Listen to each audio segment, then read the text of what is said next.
Hi everyone! So today magluluto tayo. Ito, special request to. So, tara, gawin natin.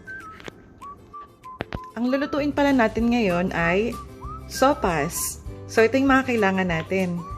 Salt, garlic, onion, carrots, cabbage, evaporated milk, butter, spam or hotdog. Ito yung available, so yan ang gamitin natin.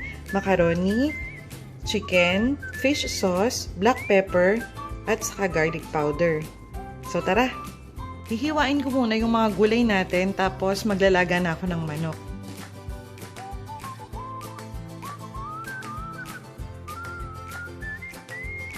So guys, ito na yung chicken natin. Nilagyan ko lang siya ng konting asin tapos ilaga lang natin, pakuluin natin para mamaya isasama natin siya dun sa igigisa nating mga gulay.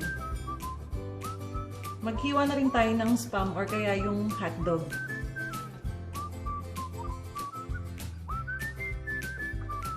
Ayan, kumukulo na yung ating chicken. Mukhang luto na siya. Hiwain ko na muna para maggisa na tayo. Painitin muna natin yung kawali. Tapos pag mainit na, ilalagay natin yung butter. Mainit na yung pan natin, pwede na natin ilagay yung butter.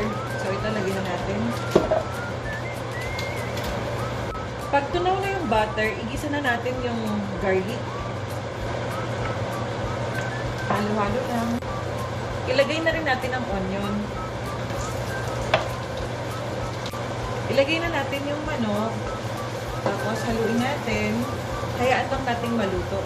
Pag okay na yung manok natin, ilagay na rin natin yung spam or yung hotdog. Lutuin na rin natin siya.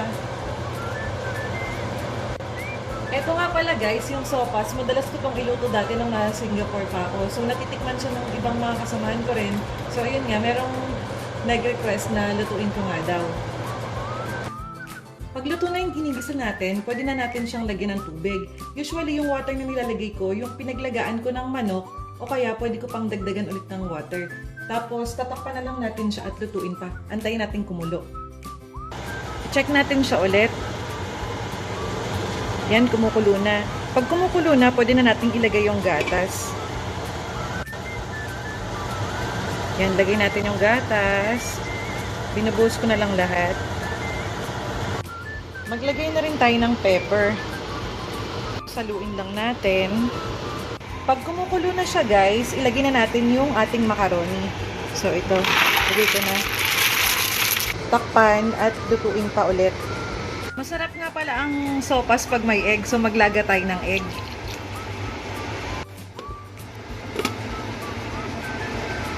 Haluin natin.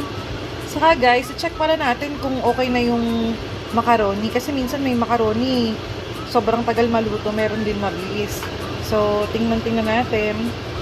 Pag luto na yung macaroni, pwede na tayong maglagay ng patis. Actually, medyo maalat na to kasi nga yung spam natin maalat. So, depende sa panlasa nyo. Pwedeng konti lang, pwedeng kung wala namang lasa, i-adjust na lang natin. Tapos yung water, pwede rin natin i-adjust. Lagyan na rin ako ng garlic powder para mas masarap pa. Pag malapit na siyang maluto, ilagay na rin natin yung mga gulay natin.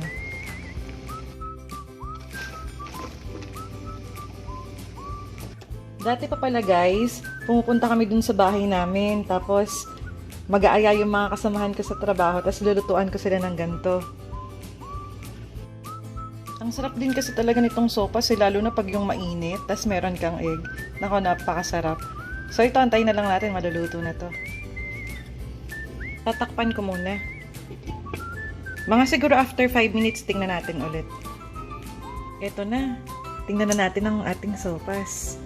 Ayan, luto na siya. Guys, ito na yung sopas natin. Luto na rin ang ating egg. So, ready na tayo. Tara, kain na.